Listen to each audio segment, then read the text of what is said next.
Today is Friday, April 13th, 2012. This is Jennifer Rubiello. I'm here with Honest Chung, a UC Berkeley student.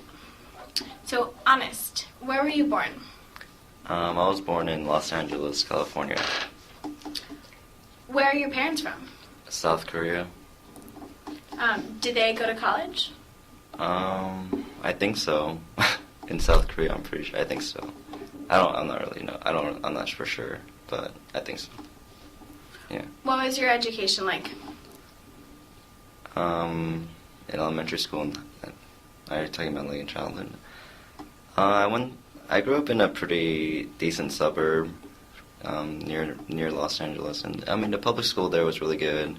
The elementary school from high school was really nice. I mean, the neighborhood itself was, demographically speaking, it's like maybe 40% white, 30% Korean. There are a lot of Korean folks there, so that's why my family moved there, because it kind of fit in. So I mean, it was really easy. It was nice. I mean, nothing really to complain about. Yeah. Would you say your family was political when you were growing up? No, not at all. Have they been involved in protest movements at all? Not that I know of, no. So, Occupy Wall Street started in September in New York City. Is that when you became aware of it? So it was a call put on by Adbusters a few months before that. So I kind of knew something was going to happen on that day. But then, of course, I didn't think it would kind of blow up with the extent it did. But I kind of knew beforehand like what was going to happen. How would you describe your first response to the movement? I thought it was cool. I mean, finally, people were kind of doing something about what was going on in the country. But again, when it first started, I was unsure what would it be. It was just shocking knowing what would happen, like how big it got. Yeah. The occupation began in earnest at UC Berkeley on November 9th. Can you tell me about that day? So people have been planning for that thing, November 9th, for at least a good month and a half beforehand. It was roughly 40-ish folks planning for that day. And then when that day finally comes, it's basically, from what I'm trying to remember the schedule, but so we planned to have an occupation on Sproul, and the meaning of the protest was to basically demonstrate against, well, at the time the regents were planning or thinking of putting forth an 81% fee hike that would occur for the next 4 years. So that was a more specific thing we're kind of protesting about, but then of course there's also the overarching thing of just like, this has been an ongoing pattern. So anyways, on that day, we had a nice little, it's kind of like a fitting pattern. We have a rally at noon, which is sort of like the tradition, I guess. Rally at noon, and then there's like maybe 1,000 people there, from what it seemed like. And afterwards, there was a short march around the block, going out to Telegraph and Bancroft, going past the Bank of America, then going back up Channing, and then back around the block, back to campus. So it's a really short block, basically around the block, or short march, basically around the block. Then as the march sort of came back into campus, folks who had like their materials, their equipment, camping equipment, whatever you want to call it, they sort of came in with the march just to mask it, I guess. Although I guess it would turn out that cops weren't really pressuring people, kind of taking stuff away from people yet, so it didn't seem like that was necessary, but regardless, anyways. After the march came, people sat down at Sproul steps, and there was a General Assembly held. And at the General Assembly, there was a few short items discussed, the big one being, do we want to set up tents? And then people said yes, and all of a sudden, people started setting up tents, and then that's when, like, as soon as the first person put their tent down, that's when, like, the police, like, kind of immediately rushed in, and they just, like, took the tents right away. So after that, there's actually, people got their time, recollected, trying to recover from what happened. nothing, well, in relation to what would happen in the night, nothing necessarily all that violent occurred in that first wave, where basically the cops just took the tents away. But then after a few short moments when people sort of recovered, we regathered our thoughts and then sort of had a more organized effort to set up tents. So it wasn't just like random people setting up tents here and there. People began like sort of creating a bit of a perimeter around the tents and then began setting them up. And then that's when, of course, like since we set up this perimeter, the cops had to force their way in through. So that's what happened in the day, and of course they kind of beat people with their batons to get through the line. I mean, eventually they did, and they took down the second set of tents. And then it was a bit of an odd moment when they took down all the tents and they're kind of retreating, but they're still there. And of course we were still there. It was kind of confusing because there was nothing up. And it was still this standoff, like, are the cops even still here yet, But I guess after a while, they just kind of retreated back into the building, Sproul Building, UCPD. And then after that, it was another General Assembly. There was a lot of General Assemblies that day, but there was another General Assembly. And actually, because of the events where the police had to basically beat students to get through the line, it was a bit more, definitely the atmosphere at that General Assembly is much more energetic I guess energetic is the right word. And there's still like a good number of folks in that General Assembly. There's thousands, maybe 2,000 folks there. And in the middle of that one General Assembly, I just remember Harry LeGrand, the Vice Chancellor Harry LeGrand. He had come to the General Assembly saying that he had negotiated with the student government, both the ACC and the Graduate Assembly, members from those two institutions, that they negotiated a quote-unquote compromise. But then, of course, no one in that General Assembly even knew about that discussion. So it was not. So folks there did not see it as a compromise because it was. First of all, no one was involved in the discussion. It was only a small group of folks were involved in the discussion. And the terms of the compromise were just completely bogus. I mean, basically, LeGrand stated that people could stay out on Sproul 24/7 for a week, but they couldn't sleep. They couldn't have any means of like some sort of structure, so tents, sleeping bags, blankets, and they couldn't cook anything. Also, he said that we could have like amplified sound for a few hours throughout each day. So I mean, the terms were just completely bogus. And actually, everyone there kind of realized it. And when he finally finished what he had to say, the General Assembly began actually chanting bullshit to him. It was kind of funny. I thought it was funny.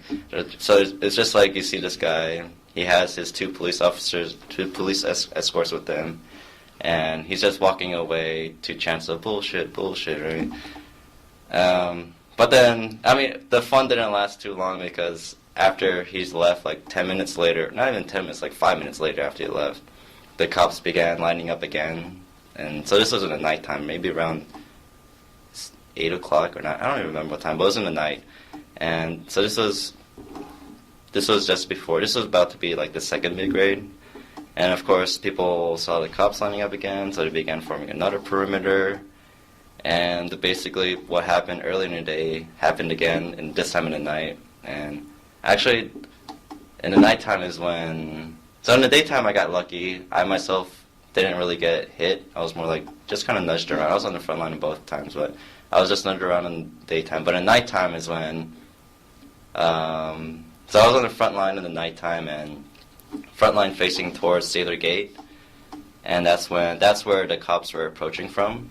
And this one, I mean, they kept, so the cops, it was obvious that the police didn't have real intentions to peacefully disperse the crowd.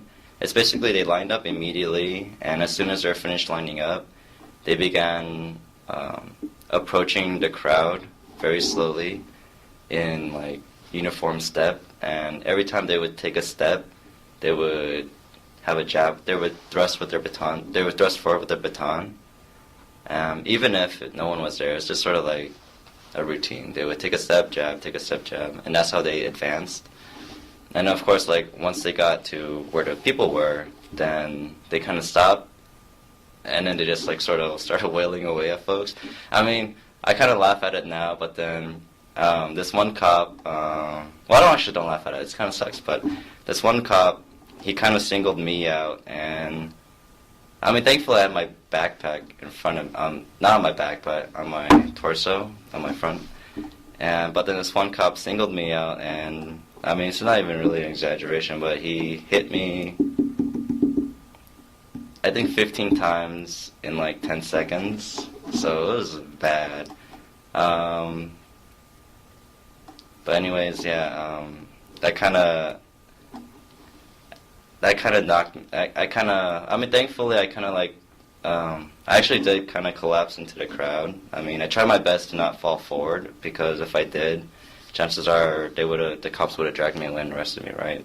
So I did my best to just like kind of fall back, and thankfully, people in the crowd sort of dragged me away, and I was placed on the ground by folks who carried me away, and yeah, I mean, I thought at the time, because I thought it seemed my arm was really hurting really bad, because the cop hit me a lot there, and I thought something was broken. I can't move it, and it just hurt if I moved it at all. On top of that, I was completely like winded, because he just hit me so many times in like the stomach, right? So I thought I was in bad shape, and a lot of my friends were there, and they thought the same. But thankfully, I mean, I don't know.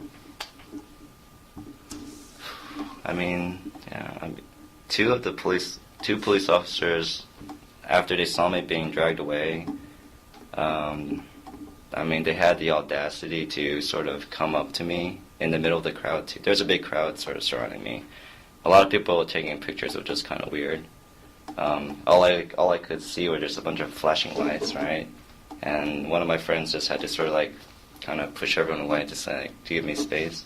But then afterwards, these two police officers walked up to the crowd, and then asked me if I needed an ambulance. And at the time, all I could think was, this is really strange, right? Because literally, they're like 10 feet away, beating people up, and then all of a sudden they come here, it's like, oh, do you need an ambulance? I'm like, So they did call an ambulance, but I didn't take it. Actually, another person I knew drove me to Alta Bates to go to like the emergency room. So yeah, I was taken to the hospital. I don't know what happened afterwards. I wasn't physically present on campus afterwards. So I just went to the hospital in Alta Bates, and it was interesting in that I was sitting in the emergency room, and there were actually like two folks hearing about what was going on in the news, about what's going on campus. It seemed like they were students. And I don't want to stereotype here, but just judging from like their vernacular, like what they were saying, like how they're speaking, it seemed like they were, I don't know, like frat boys, right? And the kind of stuff they were saying was like, they were basically bashing on the protesters, and that the police probably had good reason to beat them up. And I mean, of course, like, they're sitting in this emergency room, and I just came back from that scene, and I'm sitting right next to them, and I overhear them talking about this stuff. And I mean, just from that emotional situation, I just kind of blew up in their face. I was like, anyways, but, the doctor checked me, after like waiting about an hour, the doctor checked me out. I had bruises on my arms, bruises on my rib cage, but thankfully nothing was broken.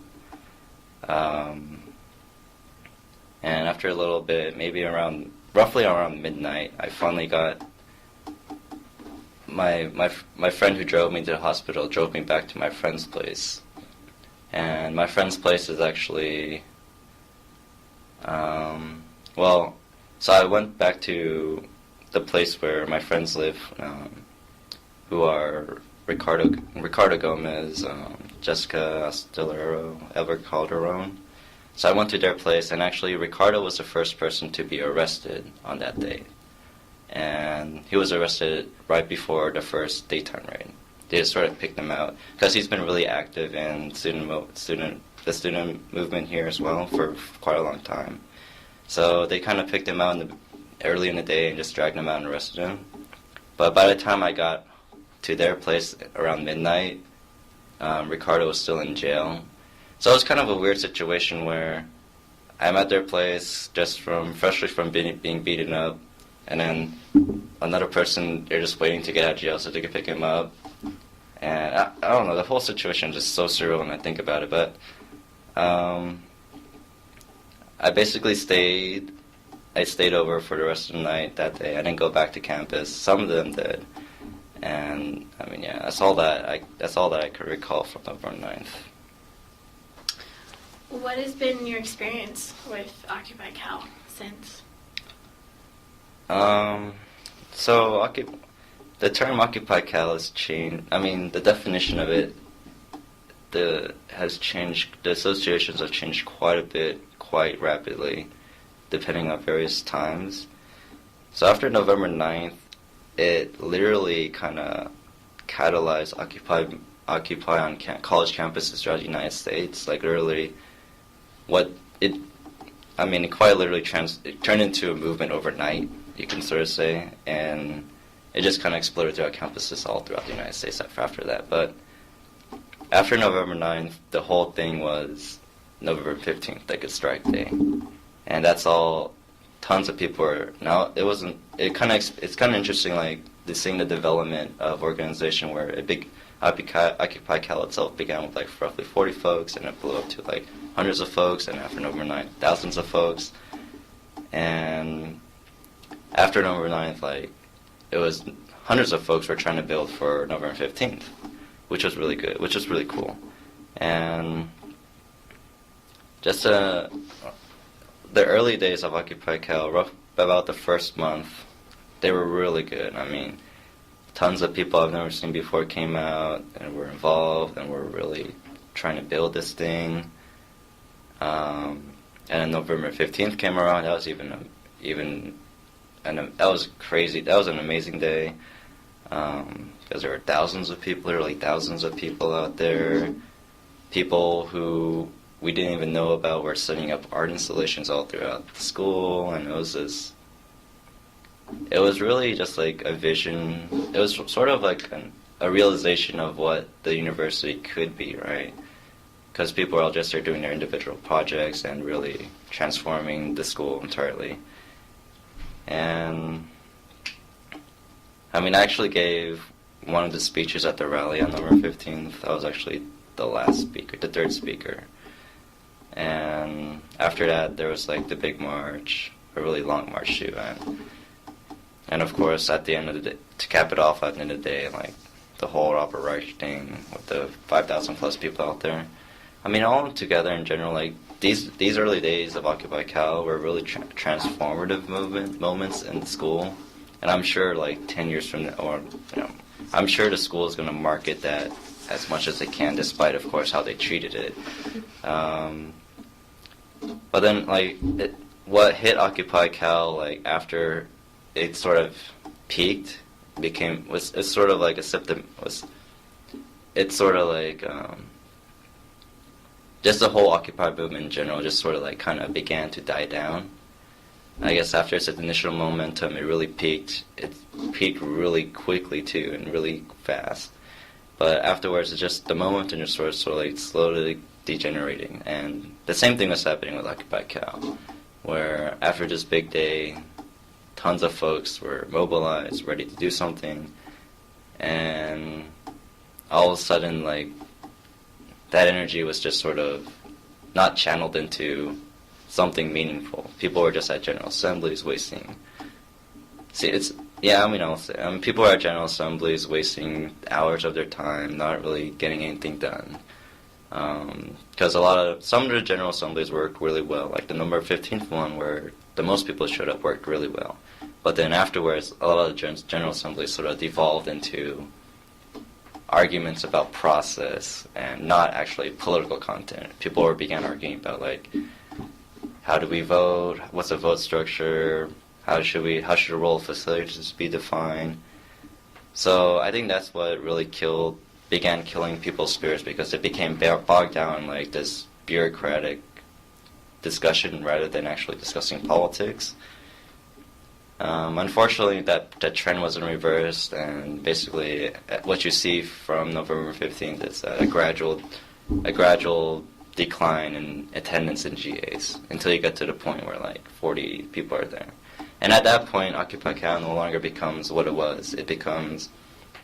What it was a great mass movement where anyone could get involved. But afterwards, when you get down to the small number of folks, it just becomes almost like an official organization where you have these official rules established, and certain people exercise more power over other folks.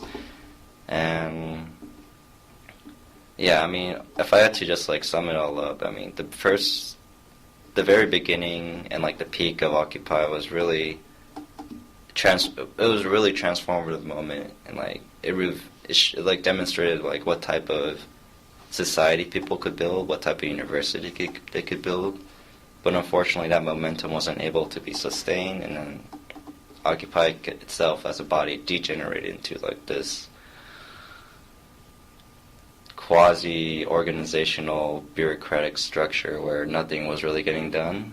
And of course, that's a shame. So yeah. You recently finished running for ASUC president as a Students for a Democratic University candidate.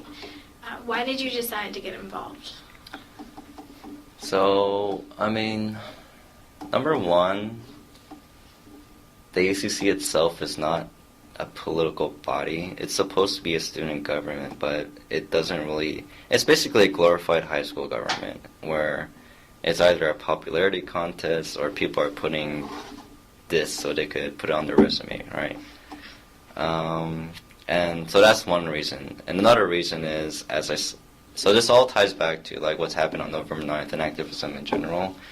I mean, I gave the earlier example of Harry LeGrand coming to the General Assembly to give his compromise. Well, the thing about that compromise was that it was negotiated between the administration and the so-called student government representatives of the ACC and the Graduate Assembly.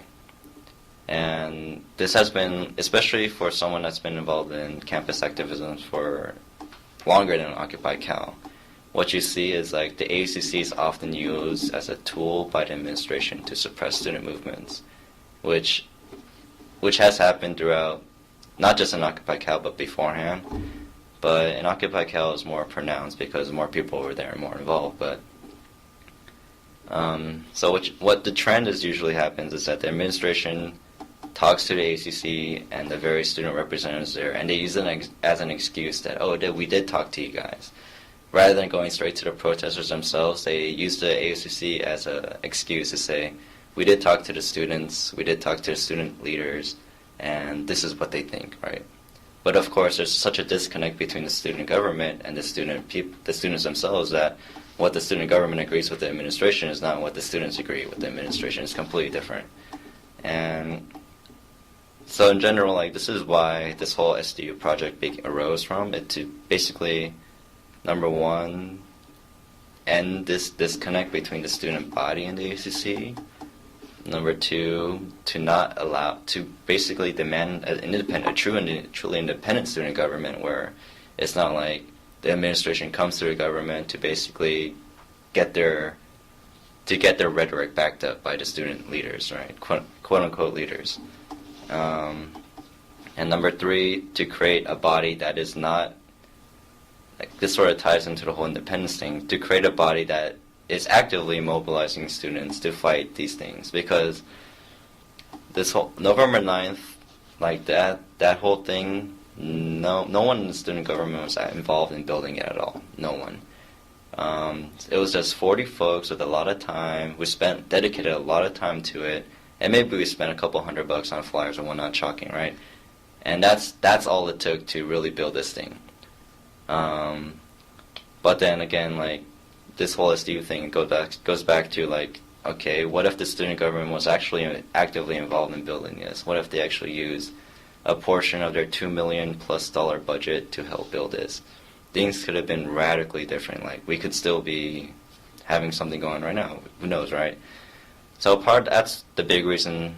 That's the big reason for the project, to really create an active student government that is not concerned with governing the students, because the students don't need to be governed by the other students. I mean, they live their life perfectly fine, right? Most students don't even care about their government, right?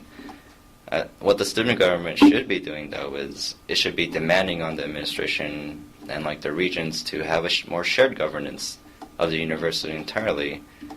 I think that's a type of student government that the majority of students can sort of connect to, not the way it is now, where it's just like glorified high school government. The SDU party chose to use an image created by political gridlock for the elections. Can you tell me more about that? So, there's an artist named John Paul, and he sort of became, his sort of big thing, he started to become a pretty famous Occupy artist, right? And his sort of big thing was the Hella Occupy Oakland posters, which were really cool and became a big hit, right? And we actually threw, because a lot of us are involved, not just in Occupy Cal and Occupy Oakland as well, because, I mean, this is like 2 miles down Telegraph, you hit Franco Goa Plaza, right? So it's right there. And as a result, we know a lot of folks who have all these networks with all the folks in Oakland, and one of our friends personally knows John Paul, so we managed to get in contact with John Paul, ask him, like, if he could make some art for us, right? I mean, he kind of got back to us a bit slowly, but he did get back to us, like, just before, like, the big week of elections, I guess, and he told us, yeah, sure, he'll make us some art. I mean, thankfully, he only charged us, like, $50 for 60 posters. So we didn't even, he basically gave them to us for free. We had to, like, sort of beg him to take our money. So, you know, that's sort of kind of how it happened, just because we have all these connections with other folks who managed to get him with them. How have your family and friends reacted to your involvement in Occupy in the ASUC elections? So, my mom and dad, I don't think they know. I'm pretty positive they don't know what happened. I think just recently they kind of found out that I'm pretty politically engaged. Just because the last time I was home, they began asking me all these questions about politics, which is kind of different because they never asked me anything about that. So I think they just found out that I'm politically involved.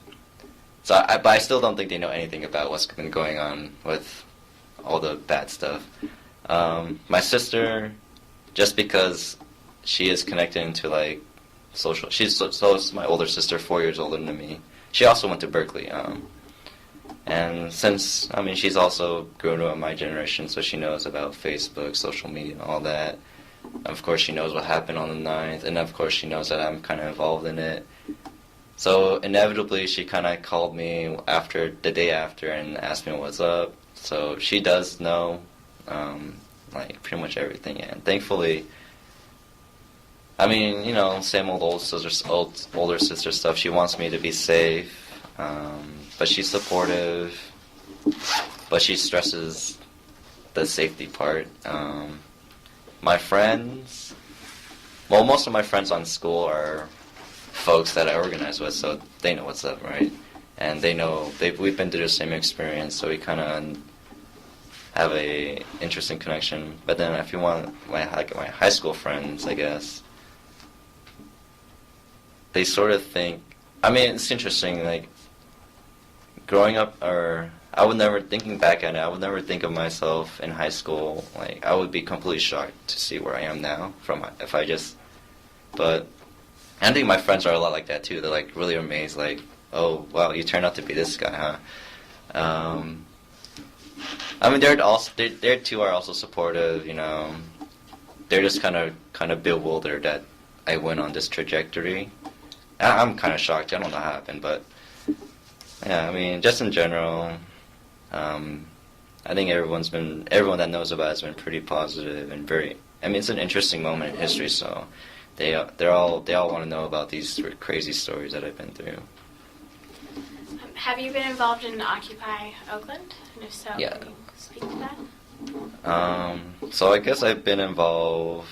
Obviously, not as involved in Occupy Cal, just because I'd have to make that several mile journey back and forth, and so logistically, it's just not that feasible for me. But I've been to I guess all the big days. So October 25th, which is when the campus raided, and people staged sort of an impromptu demonstration in response to the Oakland Police Department kicking out the people in Oscar Grant Plaza.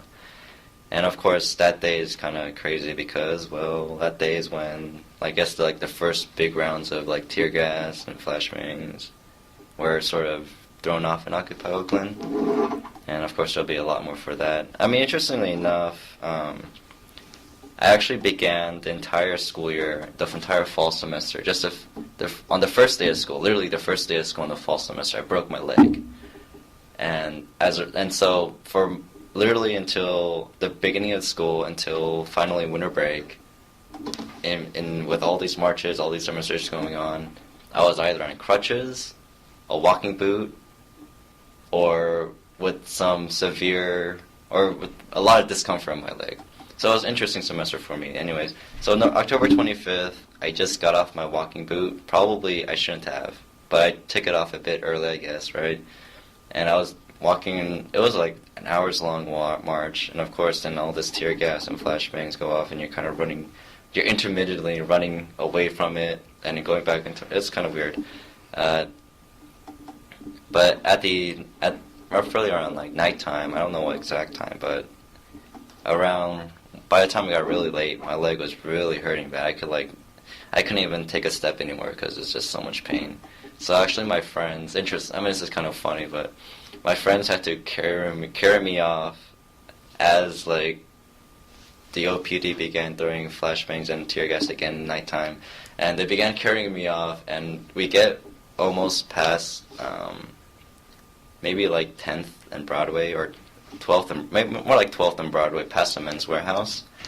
And as soon as we get past there, and they're carrying, so just have to imagine them children carrying me, and then that's when the big wave of flashbangs and tear gas go off, and you see just a huge crowd of people rushing back towards us. They're rushing towards us, and then they're kind of carrying me past another line of police who are just standing right here. It's just again I mean, this whole thing is just so surreal for me, but yeah, so that was October 25th. And then, of course, from October 25th, the next day, people went back to Franco Gala Plaza and had a General Assembly where there was 3,000 people there, too. And they called for a general strike that day, which was also an interesting experience. And so that general strike, I mean, politically, for me, it's obviously not a general strike because you need to really build up for that. And they only set themselves a week. They only gave themselves a week to have a general strike, right? But regardless, when November 2nd came, and there's tens of thousands of people out there, it's still not a general strike, but it's still really amazing to see so many people out here for such a cause, right? And I mean, okay, so fall semester was it's happened to be that every single event fell almost on a Wednesday, because I had a class on Wednesday. Oh, wait, no, Thursday. Every single event sort of fell on a Thursday. So October 25th happened on Thursday, November 2nd happened on Thursday, November 9th, November 15th. Well, not November 15th, but so these 3 big days all happened on Thursday. And I had to ditch my one class, which happened in the evening, all the time. But anyways, so on November 2nd, tens of thousands of people were there. I only showed up, I showed up roughly around 4 o'clock for just before the march to the port, so the big action, right?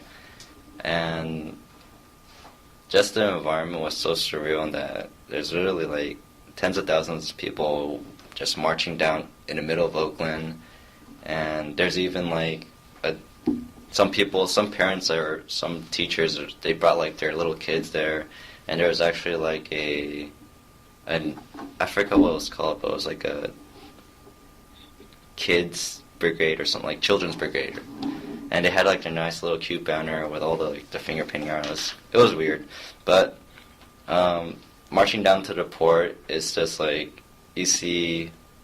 First of all, you see like in front of you is just like endless wave of people. Then you look behind you is endless wave of people. You're just like sort of in awe of like, okay, how many people are there actually? Because you just can't tell. And then you finally get to the port, and there's people all of a sudden like climbing on top of the trucks, or climbing on top of like these sort of where billboards are supposed to be, and it's just like, what the hell is going on? Because it's just like folks just sitting around. I mean, really, if you just kind of think about a port blockade, all it was just tens of thousands of people just sitting, right? Of course, like if you look at it from that perspective, it's kind of unexciting. But when you were there, just because of like the environment, it was very like energizing. I mean, the weather was cold, but it was kind of like an afterthought because there was like an air of a history sort of involved there.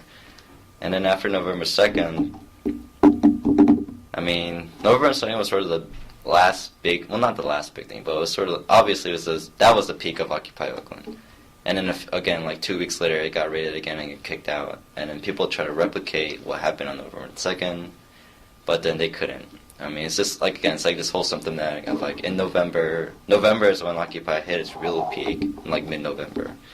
But then afterwards, it's like the whole movement just around the country just sort of like declining. So Occupy Oakland was also a victim of that. And a lot of people that are involved in it are students, grad students, and so when winter break came, it sort of like was in even a bigger lull. But when the spring semester started up again, sort of people tried to recapture an energy and to push folks into mobilizing again. And actually, so on January 28th, there was this big plan to occupy a building, an abandoned building in Oakland, which turned out to be the Kaiser Auditorium. And so this was the first big action of the new year in Oakland, and maybe like 2,000 people were there. I was there, and I mean, I was there just in support. I think the whole idea, personally and politically speaking, I think the tactic of occupying any sort of space, whether it be outside or indoors, was sort of irrelevant at this point. For me, the whole Occupy thing was a tactic to establish a movement, and with the whole encampments, they did already establish that movement.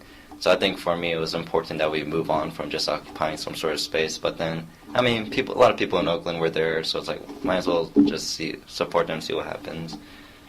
And this was actually, I would say, probably the most repressed action that I've seen throughout the Occupy things, throughout my entire Occupy experience. Like everywhere we would go, police were sort of like right next to us, right waiting for us at the corner in riot gear, with rubber bullets, beanbags, tear gas, flashbangs, the whole whatever you want to call it, right? So every corner we go to, we confront a new line of cops, and then they would not budge, and we wouldn't budge, of course, and they would sort of just like, of course, in order to make us move, disperse us through using their aforementioned arsenal of like rubber bullets, tear gas, flashbangs. And what made the 29th so violent was that this was happening for hours throughout the entire day. It's like you just go to one corner, and then the cops just disperse you, so you go back down to another corner. It's just an endless pattern of this happening. And actually, during nighttime, the cops finally managed to, quote unquote, the term is kettle, Kettle folks on 19th and Telegraph, I think, the BART station there. And so folks were trapped, and people didn't know what to do. Some folks actually kind of tried to rush through the police line, which didn't work out well, unsurprisingly. And and then the cops again threw another round of like tear gas and flashbangs. And so folks, in a panic, I guess, there's actually a fence, not like one of those fences you see in someone's backyard or whatever. And people began tore the fence down, and they sort of rushed back on the street onto Telegraph, I think. So they escaped. They escaped for a moment, or we escaped for a moment, like arrest, I guess. But then shortly, that would not last long. Afterwards, after tearing down the fence and going back onto the street, people were marching all the way down Telegraph towards Berkeley, and we marched really far down Telegraph to the point I thought that maybe we were going to Berkeley, because we'd gone to Telegraph and like 40th or something, which was a long walk. I'm like, okay, maybe we are going to Berkeley. It seems that way, but we didn't, because all of a sudden we made a right turn and another right turn where this YMCA is on this block. And the thing about this street is that this is only a one-way street. So by the time we got halfway through this block, the cops managed to cut us off here. So we're like, okay, we turn around. And then, of course, we're turning around and find out, oh, they blocked us off here too. So now we're kind of stuck. And once people realized they were stuck, a lot of them just began running towards this one fence that was up here to just jump it. And a lot of people did. And then a lot of people went through the YMCA to get out that way, and which a lot of folks were able to do. But then for a good chunk, like 400 of us were like stuck in the middle, like, what do we do? All of us kind of naturally got pushed into YMCA. It seemed like we were trying to get out that way, but then as soon as the cops saw people running to escape through the fence and through YMCA, they began literally like rushing in to close in the gap. And eventually, like, the unlucky folks, including me, and again, like 400 folks, we got trapped into a small corner in the YMCA, and we're just stuck there for literally hours. And the police are just arresting us one by one, they take a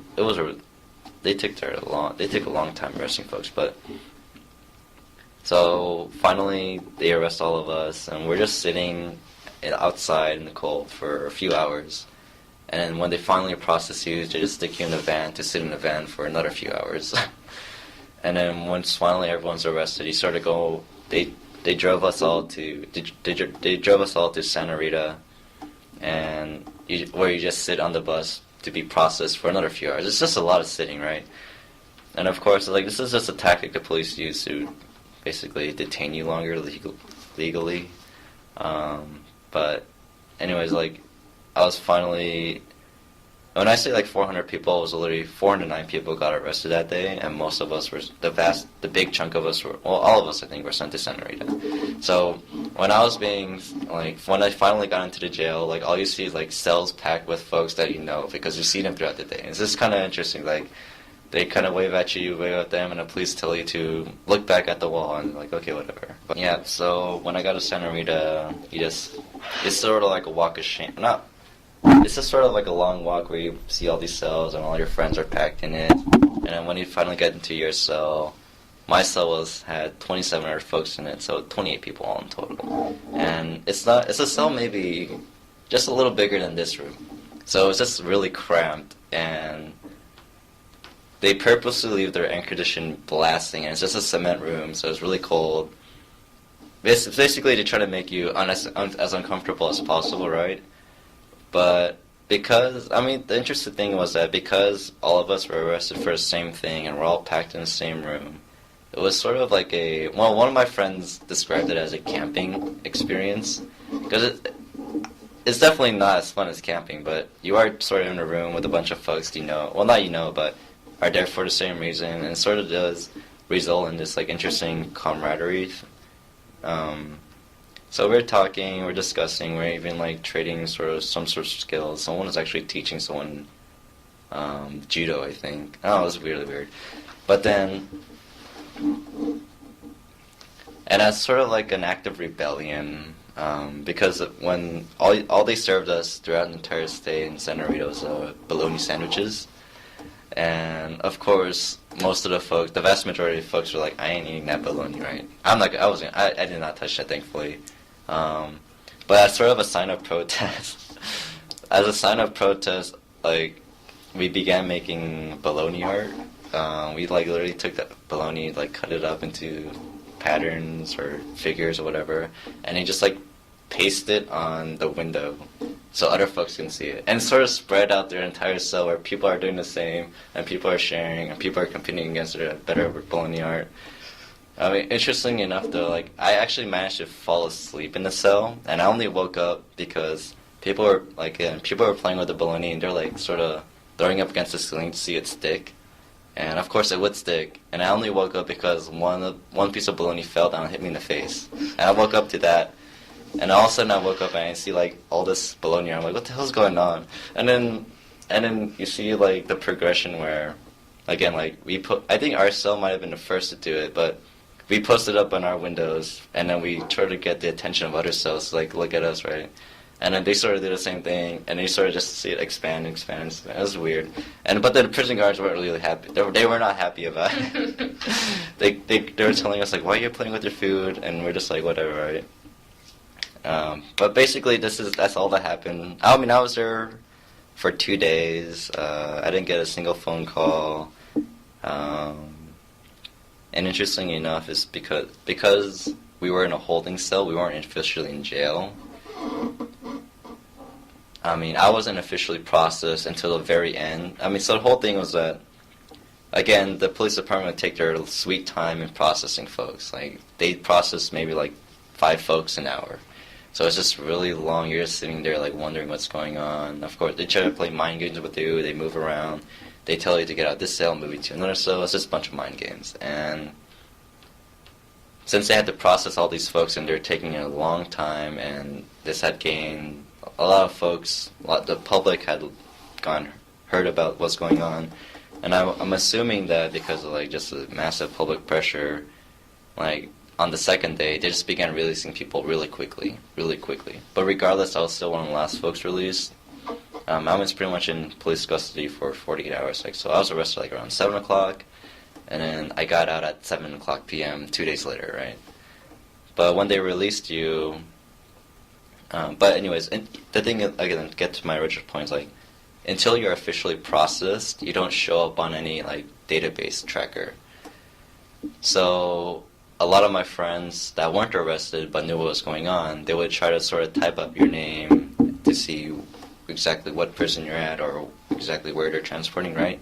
And your name wouldn't show up because you haven't been processed. So you sort of like disappear into the state bureaucracy, right? The state apparatus. And of course I didn't know about that because I was in jail, but when I got out, it's basically, again, I was part of like the batch they're just trying to release quickly. I know like they could have released folks much quicker because all they did for me was they wrote me my citation, they took my fingerprint, and they released me. It took literally a minute. So anyways, when I got out, I guess folks were there for jail support, so it was like a group of maybe 100 folks outside. Every time someone would be released, they'd like clap and cheer, and an LG will be there to make you sign this form and fill out a survey. But anyways, I got out at 7 o'clock roughly, and then, of course, I was really happy. I managed to get a ride from someone to get back to Berkeley, and I go home, and it's just nice to be in bed again, and all that stuff. But then that was the last big thing that Occupy Oakland kind of put on. There was a lot of drama that resulted from it because of it was a very undemocratic way in which they sort of coordinated this event. The whole thing with the event was that it was structured in a way to be as secret as possible, and even secret from like the people. So their whole reasoning was that in order to actually have a successful event, they needed to maintain as small a circle as possible, like information as possible to people that really only needed to know what's going on. they thought that they could like prevent the police from knowing what the plans were, and they thought they could stay ahead of the police if they did this. But in reality, because the police have so many more resources, can move faster than us, their vehicles and helicopters, they know what's going on. And because of the whole debacle that happened where 400 people were getting arrested, like it resulted in a lot of drama where people wanted to have folks be accountable for what happened. I mean, they should be accountable for what happened, but because no one knew like who planned it, like it was a secret committee of folks. It's just like people were just really angry, right? But then they didn't know who to be angry at, so it just sort of like Occupy Oakland itself, sort of like. Well, I mean, it kind of has been again like this whole trend. It's been dissolving, slowly dissolving to begin with, but that sort of like really from that day on, like nothing really big has happened in Occupy Oakland since. But then, from what I understand, most folks are sort of involved in organizing in the communities. It's no longer. So the good thing about Occupy is that it did provide this place where other folks can connect with each other, right? And while I mean, like, it on the surface, on like whether you're on the news or what, it seems like the Occupy movement's kind of dead. In reality, is that most people. What Occupy did was it made these people connect with each other, and it grew this base of like organizers. And now most folks are just sort of like in their communities trying to slowly build up for. I mean, I think we'll see on May Day that it's going to be interesting. It's probably going to be one of the bigger May Days we've seen in a few years. I mean, definitely not like 2006, but it's going to be pretty big. I'm thinking. So yeah. That's Occupy Oakland. If Occupy heats up again in Oakland, or UC Berkeley, will you get involved again?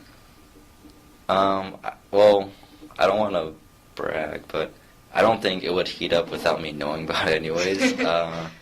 So it's just because of the circles I'm tied to, I mean, probably, most likely, I don't see it not happening, but yeah.